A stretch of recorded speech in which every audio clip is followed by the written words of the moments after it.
everybody, and welcome to the Macmillan family. As I call it, the Macmillan Family Support Unit, because it does offer support to the whole family unit. Right, you think you're here for an easy session. You're not. I'm going to catch your brains. I'm not going to read off sheets of paper. I've got some props.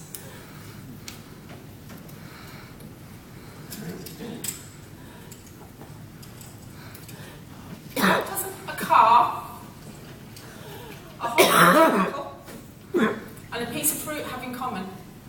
Any ideas? Think outside the box. What's important to us as cancer patients? Car parking. Hospital car parking charges. Any idea on these two? Fuel. Eat or eat, exactly. Fuel poverty.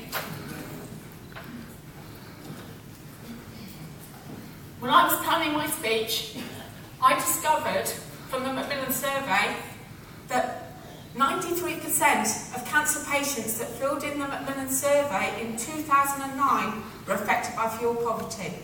That's a large, large number. It's not been dealt with yet, but as everybody's touched on, the general election's coming up. Now, what can we all do as individuals to get our issues raised? You can invite prospective candidates to your home. Steve and I did this before the general election. We invited them all. 2 turned up on separate occasions. They want your vote, they're willing to do it. I didn't need my MP to do it because he'd already reiterated what he felt and what we needed. So therefore he was already aware of the issue and was really backing us with it. But the others turned up and actually visited our home. That was really empowering. It was fantastic. Wow, we're being listened to. Fantastic for us. We can get all these issues raised in your own home, get them to come around or meet them in a convenient place. Doesn't matter. Get your voices heard. It doesn't have to all be done here. It can be done outside. So please bear that one in mind.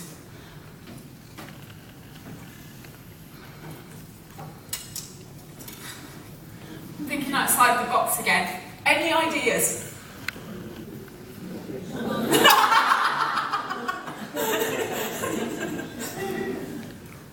During the years I've been coming to the Cancer Voices conference, I have realised you have to pledge to do something for yourself.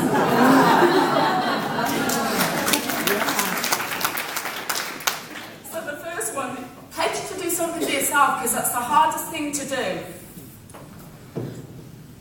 Pledge to do something for somebody else. Pledge to do something for Macmillan. I'm going to come back to these later in my speech and explain what I did with those.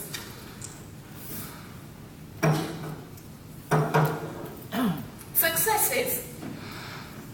Macmillan were very, very successful in getting free prescriptions for cancer patients. This is one of my successes. You're going to wonder what this is. It's a bra from Debenhams. In 2009, I contacted them and I asked them what they were doing about mastectomy patients as they were coming top in their bra fitting service. They said there's no call for it. So I knocked on their door. I kept knocking on their door and saying, come on, this is high. You deal with maternity patients. What are you going to do for us?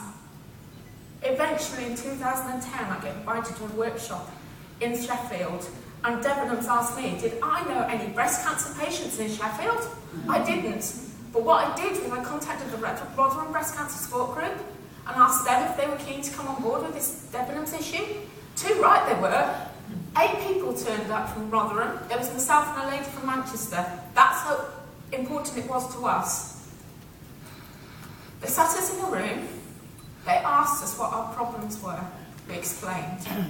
They said, close your eyes. So we did. Next thing on the floor were bras in colour with matching briefs. Mastectomy bras. They were actually going to produce them and we were to trial them the following summer. So if you've got an issue and you think you can't win, you can. We did. It's now online in 35 of their stores. We're campaigning for it to be in every store and we will get there. but it's people knocking on the doors that will get there in the end. Things don't happen to me overnight. Some people are very, very successful. I'm successful, but I just keep chipping away because I'm like a dog with a bone.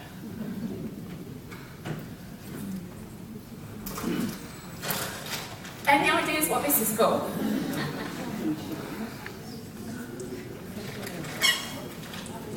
Any ideas? Pair of pink fins, swimming fins. Any ideas now? No? No. I run a swimming group called Swimming After Surgery, (SAS), and this is my biggest success. It started with an idea in Telford in April 2010, when I was talking to a friend, and I said to her, now you're on your road to recovery from mastectomy, what would you like to do? This was a Sunday night. She said, I'd love to be able to learn to swim, but I can't afford the lessons. Didn't say anything more to her. I left her that night. The following morning, rang the council. I want to set up MSG, mastectomy swimming group. That's a brilliant idea, said the swim coordinator. Go to the breast cancer support group and get some feedback. As you can see, MSG soon changed to SAS. I'd been too narrow-minded when I went to the breast cancer support group. I hadn't included lumpectomies. I hadn't thought big enough. I was being too narrow-minded. But I've learned from that. I took back all the feedback. That same night, I come up with an idea. I thought, what can we do as our logo for this? So I got bright pink letters, Swimming After Surgery, (SAS). Underneath, one day you'll be able to face the world. Picture of somebody facing backwards. And that was it. That was what I did. In September 2010, I went to the council and said, right, when are we launching? They said, October 2010, we launched in Telford. Little did I know the impact this was going to have. I went on Twitter 2 years later. Somebody found me. What qualifications have you got to set this up? I said, none. What? None? No, none. How have you done it? Sheer determination, lots of money, and playing in a pool. That's it. The person I spoke to held a pink summer night with Karen Pickering and set it up in Gatwick. Unbeknown to me, until I went to a Macmillan event, I found out Walsall have also set Swimming After Surgery up for lymphedema patients. Not my involvement. A year ago, September, it launched in Cannock Chase with my involvement.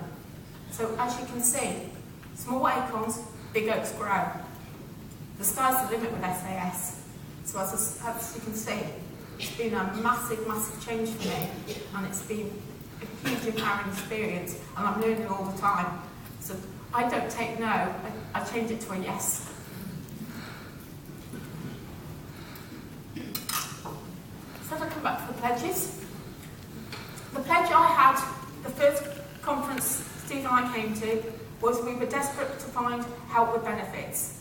Luckily that conference year, there were benefit advisors, so that was our pledge to ourselves. Pledge to somebody else. That was last year. Somebody asked me for some help, didn't have the information, but I went to the marketplace, which is now the exhibition stands, and I found the information out. Before the conference finished, I passed the information on to the person that asked me, so that was my other pledge. This is the easiest one. Pledge to do something for Macmillan. It can be telling your story, it can be reviewing a book, it can be signing a campaign, it can be anything small or big. But while you're here, Macmillan engage you to do this anyway, because in every workshop, you're pledging to do something for Macmillan. So thank you very, very much for listening to me. I hope you've enjoyed the talk.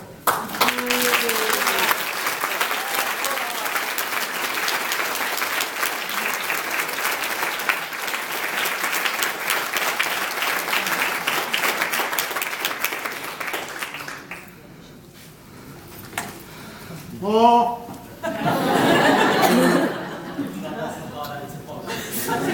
All I have to say now is it's time for lunch, so please make your way to the dining area around there, and then straight after that we're going to